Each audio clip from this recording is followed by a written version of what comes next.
अस्सलाम वालेकुम दोस्तों, मैं हूं शेख और आप देख रहे हैं आमिर मीडिया का खुसूसी प्रोग्राम हालत हाजरा। तो हालत हाजरा में आपके सामने देश और दुनिया की बात करेंगे। तो सबसे पहले देश और दुनिया के हालात में एक वाक़या जो बताएंगे आपको समाचार के ताल्लुक से, न्यूज़ के ताल्लुक से, वो है उसमें कुरैशी। सभी नाज़रीन को सलाम अर्ज़ है। आज जो हमने मौज़ूए सुख़न हमारा जो मौजू है वो है तुर्की में आग। जो मतलब तुर्की के जंगलात में जो आग लगी हुई है, उससे ऐसा मालूम होता है कि जो अखबारी न्यूज़ जो आ रहे हैं उसके मुताबिक कि तकरीबन 8 लोग से ज़ायद लोग हलाक हो चुके हैं और साथ साथ में काफ़ी लोगों को अपनी कॉलोनीज़ और घर को छोड़कर शहरों की तरफ मुंतकिल होना पड़ा है। और ये इतनी शदीद आग है कि तुर्की की तारीख में अभी तक ऐसा मामला और ऐसा सानिया पेश नहीं आया। तो बदर साहब, यह भी तुर्की में जो आग लगी है तो इसकी आग के ताल्लुक से मुझे 1-2 अजान के वाक़े याद आते हैं। पहले तो हम ये दुआ करेंगे कि अल्लाह ये तुर्की का भला करे कि ये आग जो है, ये वो जो वबा फैली हुई है वो अल्लाह उसको आसान कर दे उनकी तुर्कियों के लिए और ये वबा ख़त्म हो जाए। लेकिन साथ साथ अब जब ये जिक्र छिड़ गया है तो अजान का मामला इस तरह से रहा कि आपको कुछ याद होगा कि कुछ वक्त पहले इजराइल में ये इस तरह के जंगलात में आग लगी थी। अब जब वहाँ पर जब ये आग लगी तो यहूदियों ने मुसलमानों को बुलाकर वहाँ पे अज़ानें दी और उसके बरकत से वो आग ख़त्म भी हो गई।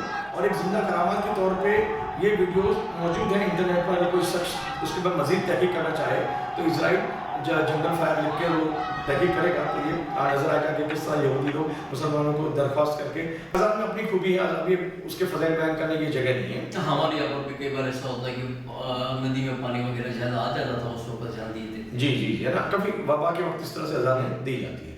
तो साहब क्या हुआ कि एक और इस तरह के वाक़या आपको याद होगा कि कुछ वक्त पहले थाईलैंड में कुछ बच्चे एक पिकनिक पर जाते हैं। अब पिकनिक पर जाते हैं तो वहाँ बारिश हो जाती है और बारिश हो जाने की सबब से वो जो माइन में घुसे होते हैं, जब उनको बच्चों को एक माइन दिखाने लेके जाते हैं, जैसे कि कोयले की माइन होती है जो खान कहते हैं हम जिसको, तो वो उसके अंदर वो फंस जाते हैं। वजह क्या होता है कि कुछ पानी उसके जो दरवाज़ा होता है ना इतना लबालब हो जाता है कि अंदर जाने का रास्ता नहीं रहता और उसके अंदर बहुत 2-2.5 किलोमीटर की डिस्टेंस पे वो लोग फंस जाते हैं। जो बच्चों का गिरोह होता है तकरीबन 20-25 बच्चों का गिरोह जो पिकनिक पे गया होता है, मतलब जो तफरीह में, वो फंस जाते हैं। अब हुआ यूँ कि एक दिनों तक वो ढूंढते रहे, करते रहे, लेकिन कुछ वो नहीं हुआ, तो सुराग नहीं मिला था। फिर किसी ने उनसे मशवरा दिया थाई पुलिस को कि भाई आप क्यों ना अजान का इस्तेमाल करें। तो उन्होंने मुसलमान पर बाकायदा अजान दिलवाए और उसकी बरकत से उन्हें बहुत ही कम वक्त में वो बच्चों का सुराग मिल गया और तार मिलते ही उन्होंने बच्चों को जिंदा वापस अल्हम्दुलिल्लाह निकाल दिया। कोई भी बच्चे की मौत नहीं हुई। और इसके भी शाहिद वो तुर्की थाईलैंड की पुलिस उनका मुसलमानों का शुक्रिया अदा करती है जिन्होंने अजान दी थी कि नहीं हाँ हमको इससे फैज़ पहुंचा है। वो आप इसको इंटरनेट के यूट्यूब पे वीडियो की साइट पर जाकर आप देख सकते हैं। तो कहने का मकसद कि आज पूरी दुनिया भर में 2 ही मुल्क ऐसे रह गए हैं कि जो मुसलमानों के हुकूक की बात करते हैं। बाकी अरबों को तो एक सत्ता का आलम है, वहाँ पे जो भी बदतरीन काम जो दुनिया में और जगह होते हैं आज वो अरब दुनिया में भी होने लगे हैं। अच्छा, यहाँ पर मैं एक बात आपसे और कहूँ कि एक वीडियो इस तरीके से भी वायरल हुआ कि तुर्की में जो है वो आग लगाई गई है। जी, ये भी मुमकिन है क्योंकि तुर्की जो है बड़ा पेश रहा है मुसलमान हुकूक के मामले में। कोई भी फिर जगह पे मामला हो तो उसने अपनी, जैसे इजराइल जब जुल्म करता है मुसलमानों पे तब भी वो बोलता है, अरब लोग कुछ गलत करते हैं तब भी वो बोलता है। तो वो सबब से काफ़ी लोग तुर्की खूंच रहा है उनकी आंखों में एक कणे की माफिक के भाई ये क्या हो रहा है। तो वो सबसे इस तरह से एक बदला लेने की साजिश भी हो सकती है। भाई आपकी बात दुरुस्त है। यहाँ पर जो जिस तरीके से आपने सऊदी अरब की बात कही जी, तो कुछ दिनों पहले की मैं आपको बात बताऊं कि जिस तरीके से पहले सऊदी अरब में नमाज के वक्त दुकानें बंद कर दी जाती थी, ये चीज़ कुछ दिनों से इस तरह से कर दी गई है कि नमाज के वक्त जिसे चाहे दुकान खुली रखे, जिसे ना चाहे वो दुकान खुली नहीं रख सकता। जी, यानी ये मामला भी इस तरीके से। मैंने अपना ज़ाती तजुर्बा बताऊं इस मामले पे। मैं 2009 के करीब में हज को गया था। तो मैंने ये महसूस किया, वहाँ के मकामी लोगों ने मुझे ये बात बताई कि यहाँ पे बिल्कुल जैसा फरमाते हैं किस तरह से दुकानें बंद कर दी। जैसे अजान का मौका था वक्त आवाज़ होता था शुरू, तो लोग अपने अपने शटर गिराने शुरू कर देते थे दुकानों के।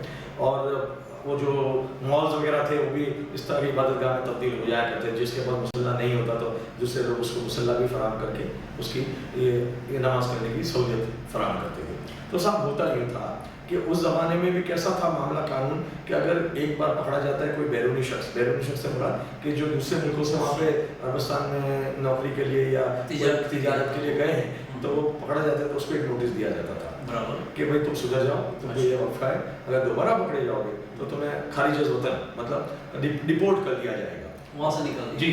तो इतना सख्त कानून, तो इसकी एक हैबत ऐसी थी कि कोई की मजाल नहीं थी कि कोई इस तरह से ये खिलाफ वर्जी कर ले। और आज आप बयान कर रहे हैं कि इस तरह का हो गया कि इस तरह के इसमें भी ढील दे दी गई, तो मुझे तो यार ये नज़र आ रहा है कि क़यामत करीब आ रही है उस हदीस की जो सरकार दो आलम की हदीसें थी कि उसको ये सही करते हुए नज़र आ रहे हैं अरब लोग, क्योंकि सरकार दो आलम ने इनके लिए एक हदीस के अल्फाज जो मेरे अल्फाज मुझे याद है कि फ़वैलुल लिल अरब, जिसके माने अरब की तबाही, तो क़यामत से पहले अरब की तबाही की एक इन्होंने पेशी गोई की है, तो ये मुझे तो सही होते नज़र आ रही है, ऐसा मालूम होता है।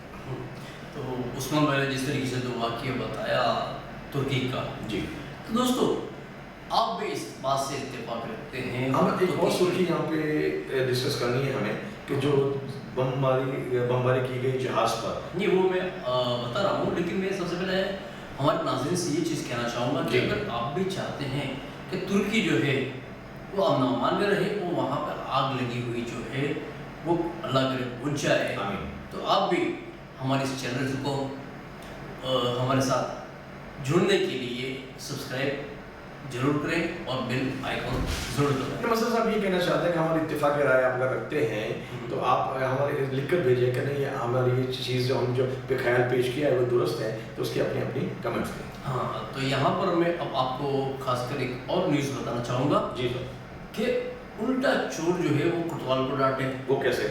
वैसे जी, कि मैं आपको कहूँ कि कुछ दिनों पहले जी, एक बहरी जहाज़ पर जी, जो इजराइल का था, जी, उस पर एक मिसाइल से हमला हुआ, ठीक है, और बहरी जहाज़ उसका तबाह हो गया, उसके कप्तान वगैरह जो कुछ लोग थे अंदर वो भी तबाह हो चुके हैं, जी, डूब गए। ठीक ठीक, अब यहाँ पर हुआ क्या कि अमेरिकी अखबार और इजरायली के अखबार ने इस बात को शाये नहीं किया, लेकिन ब्रिटेन के अखबार ने इस बात को शाये कर दिया। ठीक है, अब मामला ये हुआ कि इजराइल बौखला गया, अच्छा, और इजराइल ने कहा कि मैं अपनी जानिब से ईरान से अपने तरीके से बदला लूँगा। अब आप जानते हो कि इजराइल का तो तरीका क्या है भाई 9/11 के बाद एक ऐसी तर्ज शरारत शुरू हुई है कि खुद के आदमियों को मार कर उससे ये जवाब हासिल करना है कि दूसरों पे जुल्म करना, उसके लिए रास्ता हमवार कर दिया जाता है। मैं आपको एक मज़ाहिया तौर पे एक किस्सा सुनाऊँ। तो यहाँ पर मैं आपको पूरा वाक़या बता दूँ साहब जी, कि जिस तरीके से ये बात हुई, इजराइल ने कहा तो ईरान ने इस बात को खारिज कर दिया कि हमारी जानिब से ऐसा कोई हमला नहीं हुआ है, लेकिन मामला यहाँ पर ये आता है कि आपको पता होगा कि ईरान के ऊपर जो है काफ़ी पाबंदियाँ लगाई गई हैं, ठीक ठीक, तो ईरान तो ऐसा कर ही नहीं सकता। सही सही, अब अमेरिका और ईरान दोनों के बीच नज़दीकियाँ बढ़ती जा रही है, तो हो सकता है कि इस नज़दीकियों को दूर करने के लिए और ईरान पर और पाबंदियाँ आयद करने के लिए इजराइल ने अपने ही बैरूनी जहाज़ जो थे उस पर बमबारी की हो और उन्हें जी, निस्तनाबूद कर दिया हो। बिल्कुल दुरुस्त हो गया। तो यहाँ नाज़रीन वो किस्सा बताने का वक्त अभी नहीं रहा, बहुत मुख्तसर वक्त रहता है, किसी और दिन पेश यहाँ हम इजाज़त चाहेंगे इस प्रोग्राम को इख्तिताम करने। अल्लाह हाफ़िज़।